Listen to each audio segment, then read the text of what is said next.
Your colleague, Dr. Wallach, both of you talk about a topic that I thought was interesting, that athletes or people that do a lot of physical labor and sweat a lot live shorter than your typical couch potato. Can you explain that? Yeah, it's crazy. We need to make a distinction here.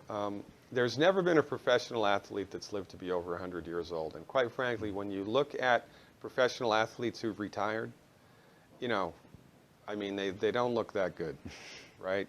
And you're looking at these guys, and they look much older than they are mostly. This is because, again, it's not rocket science. If we go back to the metaphor of the full tank, right? If this is how much nutrition the human body needs to stay healthy, this is how much we get from our food, more or less. And then when we exercise, our metabolic rate increases, and we sweat. Mm-hmm. So when you exercise, just like stepping on the gas in your car, you burn through the oil and the gas and everything that much faster. So here's how much we need, here's how much we get from our food. And then when we exercise, we burn through our reserves quicker. And then something breaks. That's why that kid a couple of months ago, that high school basketball player, died of a cardiomyopathy heart attack. Cardiomyopathy heart attacks, which is your heart enlarges and then basically bursts, right? There's only one thing that causes that. It's not enough selenium, element selenium. Again, selenium, just like with breast cancer prevention. If that kid's doctor should be thrown in jail.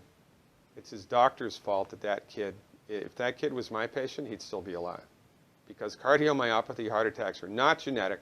They are not caused by a voodoo curse. It's because your body, in his case, ran out of selenium, and then the heart burst. Why? Because it didn't have enough selenium, period.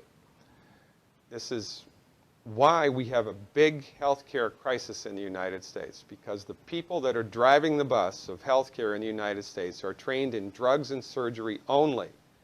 And for 100 years, the MDs have gone out of their way